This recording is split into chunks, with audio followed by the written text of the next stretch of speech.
las fórmulas de Frenet-Serret. Una curva en el espacio se representa por el lugar geométrico del punto extremo del vector de posición R de t igual a x de t en i más y de t en j más z de t en k, donde t es un parámetro escalar. Entonces estamos diciendo que una curva es un conjunto de puntos que al sustituir un valor de t en esta ecuación vectorial nos da el vector de posición de ese punto sobre la curva. Entonces, para cada valor de t obtenemos un vector diferente y la punta de ese vector está describiendo un punto sobre nuestro lugar geométrico, que es la curva C. Sabemos también que la derivada de esta función vectorial es el vector tangente. Y si nosotros necesitamos un vector tangente unitario, pues a esa derivada de r respecto de t la tenemos que dividir entre su módulo o norma. Entonces, r' de t es la derivada de r respecto de t y el módulo de r' pues es el módulo de la derivada de r respecto de t. Este cociente nos dará el vector tangente unitario siempre que el módulo de la derivada sea distinto de 0. Muy bien. Permítanme. Ajá. Después dice, si usamos como parámetro la longitud de arco, que nosotros ya sabemos cómo cambiar a nuestra función vectorial en términos de t, cómo cambiarla en términos de s, que es la longitud de arco. Entonces, si la reescribimos a nuestra curva en términos del parámetro longitud de arco, algo importante que agregar es que habíamos dicho que una vez que la curva o la función está representada o parametrizada en términos de longitud de arco, su parametrización es única y el vector tangente que se obtiene será unitario en cualquier punto. Entonces aquí tenemos el vector tangente unitario es directamente la derivada de r respecto de s. Ya si nuestra curva está parametrizada en términos del parámetro longitud de arco, entonces la derivada de esa función vectorial es directamente un vector tangente unitario. Ahora, este vector tangente es un vector unitario tal que su derivada, o sea, vamos a volver a derivar va a ser perpendicular a t. Además, la derivada de t respecto de s nos va a decir qué tan rápido está cambiando de dirección el vector tangente unitario al moverse a lo largo de la curva. Entonces, al volver a derivarlo, la derivada de t respecto de s nos dirá qué tan rápido está cambiando de dirección el vector tangente unitario al moverse a lo largo de la curva. Muy bien. Entonces, si usamos como parámetro, ya decíamos, nos dice qué tan rápido está cambiando el vector tangente unitario al moverse a lo largo de la curva. Por otro lado, si la curva es una recta, el vector tangente no cambiará y eso significará que al calcular la derivada de t respecto de s, esta valdrá 0. Entonces, la derivada de t respecto de s nos dice qué tan rápido está cambiando el vector tangente unitario al moverse a lo largo de la curva, pero si la curva que estamos trabajando es una línea recta, entonces el vector tangente no va a cambiar. Por lo tanto, la derivada de t respecto de s va a valer 0. Eso es importantísimo que lo tengan presente. La normal principal a la curva se define por la expresión derivada de t respecto de s es igual a kappa veces el vector normal. Es decir, nosotros cuando calculamos la derivada de la función vectorial, obtenemos un vector tangente, pero nosotros sabemos que también podemos encontrar un vector normal y habíamos visto las clases anteriores que con el vector tangente podíamos determinar una recta tangente a la curva en un punto, pero también podemos encontrar una recta normal a la curva en un punto específico. Y estamos diciendo aquí, la normal principal a la curva se define a través de esta ecuación, derivada de t respecto de s, que sería igual a kappa veces el vector normal unitario, donde kappa es igual a el módulo de la derivada de t respecto de s. Este se llama curvatura de c en cualquier punto. Su inversa recibe el nombre de radio de curvatura. Rho es igual a 1 entre kappa y kappa tiene que ser distinto de 0. La ecuación de la normal principal define tanto a kappa como al vector normal unitario, siendo kappa la longitud de la derivada de t respecto de s y n el vector unitario paralelo a la derivada de t respecto de s. Muy bien, pero vean aquí para que lo vean geométricamente. Aquí tenemos una curva. Permítanme. Aquí tenemos un radio de curvatura, tenemos al vector normal, al vector tangente. Aquí tenemos otro punto de la curva. En este otro punto tenemos su radio de curvatura, su vector normal, su vector tangente. Aquí tenemos otro punto de la curva, su vector tangente, su vector normal. Es lo que de lo que estábamos hablando. En una curva cualquiera, mientras menos se parezca a una recta, el vector tangente cambiará más rápidamente de dirección. Decíamos que si nuestra curva es una recta, entonces el vector tangente no cambia.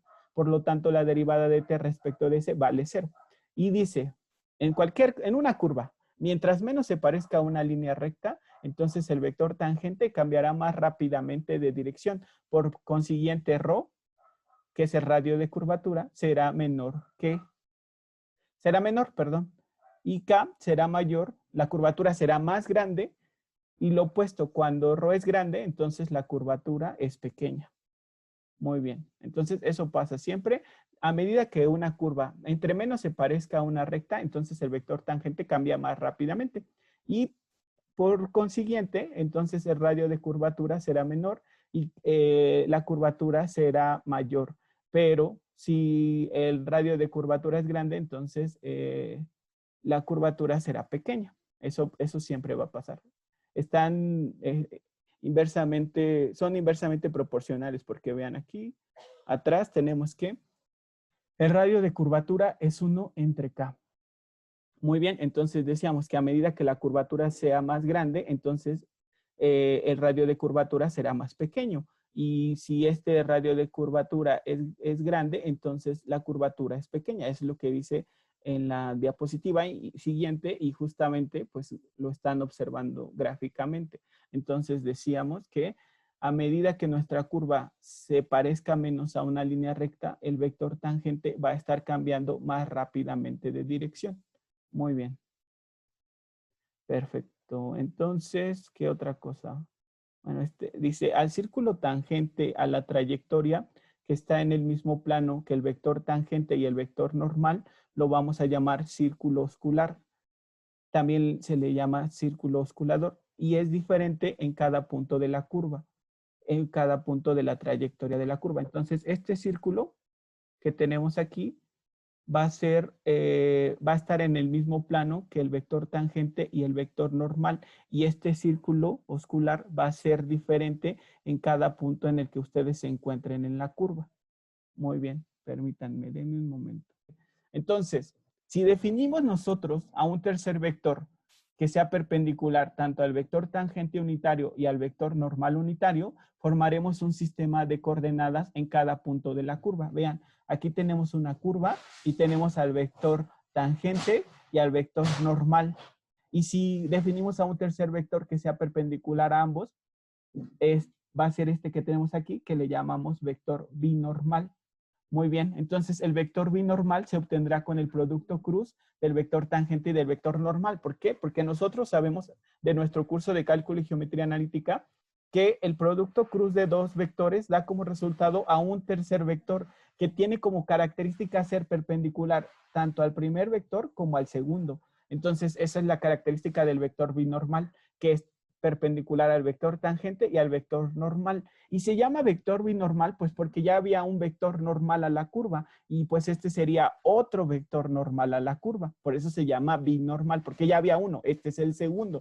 Muy bien, entonces en una curva alojada en un plano alfa, este plano que tengo aquí se llama alfa, el vector tangente y el vector normal pueden ir cambiando de dirección a lo largo de toda la curva, pero no así el vector binormal, pues siempre resultará ser perpendicular al plano que contiene al vector tangente y al vector normal, que dijimos que se llama plano osculador. Muy bien, perfecto. Entonces, permítanme, dice, por lo anterior puede decirse que un indicador de que la curva ya no se aloje en el plano alfa es el cambio del vector binormal con respecto al arco S. Es decir, que si nuestro vector binormal está cambiando, pues entonces significa que nuestra curva no está contenida en un plano. Muy bien, entonces, si nosotros derivamos al vector binormal respecto de S y sabíamos que el vector binormal se definía como el producto cruz del vector tangente y el vector normal, entonces al aplicar el operador derivada respecto de S, entonces nosotros habíamos visto unas fórmulas para derivar vectores, entonces del lado izquierdo me queda derivada de b respecto de c, y del lado derecho, pues habíamos visto que se aplicaba el operador de derecha a izquierda. Entonces, el vector tangente cruz, la derivada del vector normal respecto de c, más, ahora lo aplico en la primera expresión, derivada respecto de c del vector tangente cruz el vector normal. Muy bien. Y nosotros, con lo que habíamos visto anteriormente, sabíamos que la derivada del vector tangente respecto de c era kappa veces el vector normal. Muy bien. Y entonces tendríamos kappa veces el vector normal cruz el vector normal. Pues nosotros sabemos que al multiplicar un vector por un escalar, lo único que estaríamos haciendo con ese vector es hacerlo más grande o más pequeño. Y entonces, ¿cómo serían estos dos vectores? El vector kappa veces n y el vector n, ¿cómo serían entre sí? Sí, lo único que estoy haciendo, son proporcionales y geométricamente son paralelos. Muy bien, ¿y cómo es el producto cruz de dos vectores paralelos? De hecho, es una prueba para saber cuándo dos vectores son paralelos. Hacer su producto cruz, exacto. Y el producto cruz de dos vectores paralelos es cero. Por lo tanto, la derivada del vector binormal respecto de ese será simplemente el vector tangente cruz, la derivada de n respecto de ese. ¿De dónde? De esta expresión deduciremos que la derivada del vector binormal respecto de ese tendrá que ser perpendicular a t. Y también la derivada del vector binormal respecto de ese tendrá que ser perpendicular a la derivada de n respecto de ese. ¿Por qué puedo deducir eso? Pues muy sencillo, pues porque yo sé que al hacer el producto cruz de dos vectores voy a obtener un tercer vector cuya característica más importante es que va a ser perpendicular tanto al primer vector como al segundo. Y eso es lo que deduje aquí, que si esto se cumple, entonces va a tener que ser la derivada del vector binormal respecto de ese tendrá que ser perpendicular al vector tangente, y también la derivada del vector binormal respecto de ese tendrá que ser perpendicular a la derivada de n respecto de ese. Hasta aquí, bien, perfecto. Entonces dice, el vector binormal, el cual está definido como el producto cruz del vector tangente unitario cruz del vector normal, tiene por módulo 1, lo cual puede probarse de la siguiente manera. Pues nosotros también sabíamos de nuestro curso de cálculo y geometría analítica que el módulo del producto cruz de dos vectores se puede obtener como el módulo del primer vector, módulo del segundo, por el seno del ángulo entre ellos. Pero si el vector tangente y el vector normal son ortogonales entre sí, entonces el ángulo que forman es de 90 grados. Entonces, el vector tangente es unitario, pues su módulo vale 1. El vector normal es unitario, su módulo vale 1. Y el ángulo que forman es de 90 y el seno de 90 vale 1. Entonces, el producto de 1 por 1 por 1 es 1. Por lo tanto, ahí estamos mostrando que el módulo del vector binormal que se obtiene del producto cruz del vector tangente y del vector normal unitario, pues también es 1. Entonces, como el módulo del vector binormal es 1, significa que si yo hago el producto punto del vector binormal por el vector binormal, me dará 1. Muy bien. Y pues nosotros sabemos también de nuestro curso de cálculo y geometría y de nuestro curso de álgebra lineal que el módulo norma de un vector se puede obtener como la raíz cuadrada del producto punto de los dos vectores. Sin embargo, como este vector es unitario, pues ya nos va a quedar que el producto punto de los dos va a ser 1. Y si derivamos ambos lados de la igualdad respecto de S, entonces también vimos una fórmula especial para derivar el producto punto de dos vectores, y igual se aplica este operador derivada de derecha a izquierda. Entonces me queda el vector binormal unitario, producto punto, por la derivada del vector binormal respecto de S, más la derivada del vector binormal respecto de S, producto punto con el vector binormal.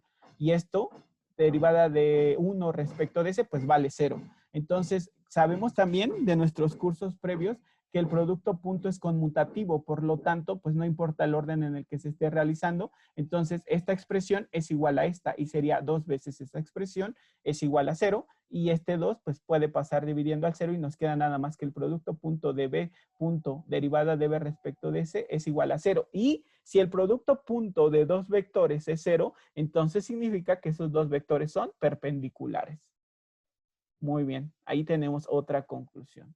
Perfecto, entonces, por lo tanto, el vector derivada de b respecto de c va a ser perpendicular tanto al vector tangente y al vector binormal. Forzosamente, el vector derivada de b respecto de s, tiene que ser paralelo al vector normal. ¿Por qué? Pues porque si este vector es perpendicular al vector tangente y al vector binormal, y estos son perpendiculares al vector normal, entonces este y este tienen que ser paralelos entre sí. Así que podemos escribir lo siguiente: derivada del vector binormal respecto de ese sería menos tau veces el vector normal. Al coeficiente tau se le llama torsión y nos indica qué tanto la curva se tuerce conforme se recorre en el sentido positivo de ese. Es decir, nos dice qué tanto la curva se aleja de ser plana. Entonces, a las curvas alabeadas semejantes a la cuerda de un tornillo común de rosca derecha, se les asigna torsión positiva, sentido dextrógiro. Debido a que la derivada de b respecto de s es de sentido contrario al vector normal, y para cumplir con esta convención de la cuerda de rosca derecha, entonces se le asigna signo negativo a la derivada de b respecto de s. Por eso el menos tau veces el vector normal. Si la torsión es 0, entonces la derivada de b respecto de s será 0 veces el vector normal. Es decir, la derivada de b respecto de s será el vector 0. Significará que el vector binormal no varía, que permanece constante a lo largo de toda la curva y por tanto se tratará de una curva plana. Entonces, esto es importantísimo. En algunos ejercicios de la serie les preguntan, determina si la curva es plana. Entonces, ¿cuándo yo sabré que una curva es plana? Pues cuando su torsión valga 0. Esa es una forma de saber cuando una curva es plana. Y otra forma es que el vector binormal sea constante. Si el vector binormal es constante, entonces significa que nuestra curva no varía a lo largo, perdón, si nuestro vector binormal es constante, este no cambiará a lo largo de toda la curva y por lo tanto se tratará de una curva plana, o en otras palabras, se tratará de una curva que esté contenida en un plano. Pero si el vector binormal sí cambia o si la torsión es distinta de 0, entonces decíamos que la torsión nos está indicando qué tanto nuestra curva se tuerce. Es decir, vean, aquí les puse estas imágenes. Aquí tenemos también segmentos de curvas. Y entonces decíamos que la torsión es ese valor tau y que la estamos considerando positiva. Fíjense, permítanme. Aquí estaba. Ajá. Dice que a las curvas que semejantes a la cuerda del tornillo común de rosca derecha les asignamos torsión positiva, que se llama sentido dextrógero. Y debido a que la derivada de b respecto de s es de sentido contrario al vector normal, y para cumplir con esta convención se asigna el signo negativo. Aquí está. Entonces aquí tenemos dos ejemplos de donde la torsión es positiva y donde la torsión es negativa. Vean, aquí en Profe, esta curva, perdón, ¿sí? sí, De todo lo que acabamos de ver, pues tenemos las dos primeras fórmulas de Frenet-Serret. La primera es derivada del vector tangente respecto de ese, es k veces el vector normal. Y la segunda es derivada del vector binormal respecto de ese, es menos tau veces el vector normal. Es la segunda. Pues ya que definimos que el vector binormal se obtiene como el producto cruz del vector tangente y del vector normal, pues podemos decir también que el vector normal se puede obtener como el producto cruz del vector binormal y el vector tangente, pues porque los tres son ortogonales entre sí. Muy bien. Entonces, al derivar esta expresión respecto de S, pues nos quedaría derivada de n respecto de S es igual a la derivada respecto de S del producto cruz de estos dos vectores, y pues aplicando lo que ya habíamos visto, nos queda esta expresión, que decimos que uno se deriva, el otro se mantiene y viceversa. Uno se mantiene y el otro se deriva.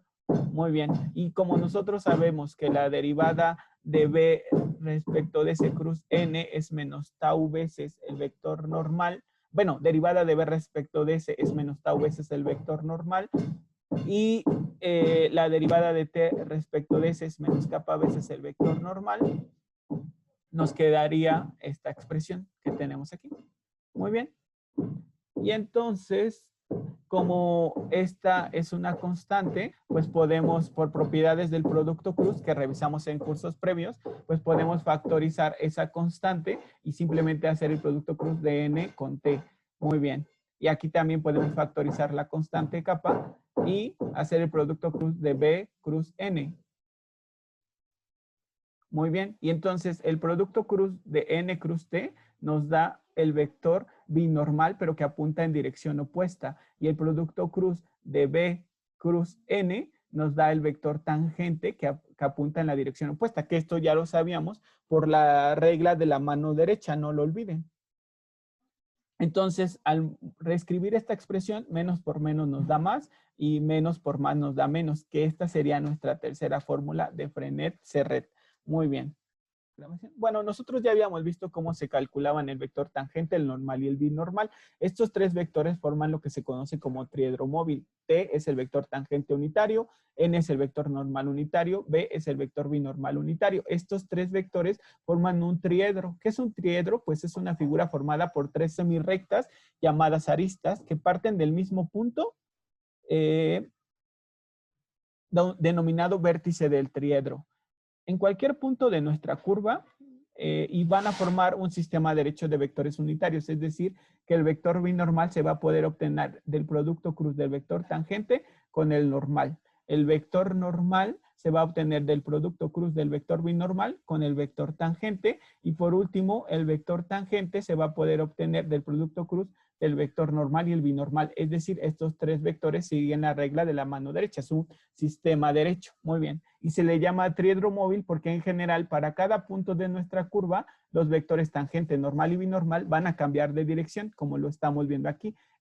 La curva es la que está en color rojo y en cada punto de la curva nuestro triedro móvil está cambiando. Muy bien. Estos tres vectores tangente, normal y binormal van a poder definir a planos. Los planos que contienen un par de estos vectores del triedro reciben el nombre de plano osculador, plano rectificador y plano normal. El plano osculador, que ya habíamos hablado de él hace un rato, es el plano que contiene a los vectores tangente y normal. El plano rectificador, aquí está, tangente y normal, forman el plano osculador. El plano rectificador está formado por los vectores tangente y binormal. Y el plano normal es aquel que contiene a los vectores normal y binormal. El estudio de los vectores tangente, normal y binormal es ventajoso para referir los elementos cinemáticos, velocidades y aceleraciones. Por ejemplo, la velocidad siempre tendrá la dirección del vector tangente y la aceleración siempre estará contenida en el plano osculador. Muy bien, entonces ya nosotros ya habíamos visto estas ecuaciones de Frenet-Serret, ya vimos cómo se calculan y ya vimos una forma en la que se podían representar a través de una matriz. Muy bien, pero como les pregunté hace un momento, todas estas expresiones las obtuvimos en términos del parámetro longitud de arco, pero como ustedes pudieron darse cuenta en los ejercicios que resolvimos en la sesión anterior, hay algunas curvas que no es tan sencillo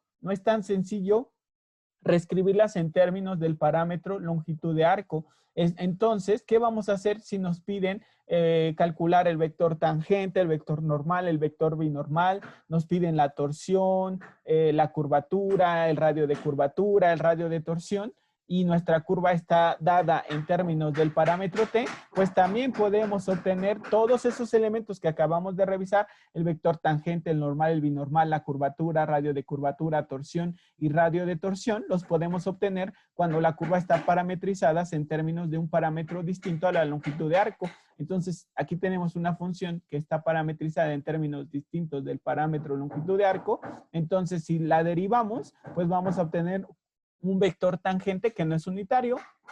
Ese vector tangente se obtendría como derivada de r respecto de t. Ese sería un vector tangente que no es unitario. Sabemos cómo hacerlo unitario.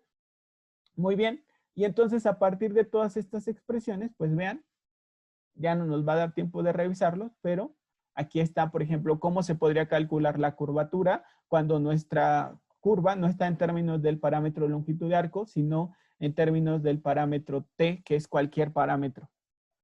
¿Cómo se podría calcular la torsión?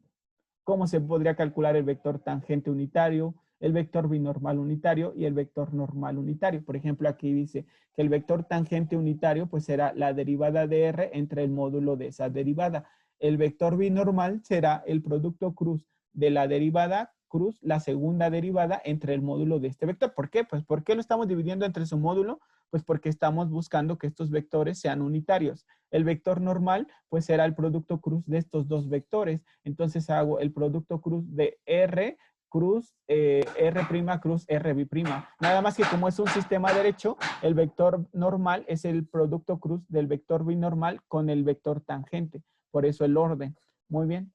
Y vean, aquí está la torsión. Si nos piden el radio de torsión, sabemos que es su recíproco, entonces es 1 entre la expresión que nos quede. Si nos piden el radio de curvatura, pues también es su recíproco y lo podemos obtener a partir de esta expresión.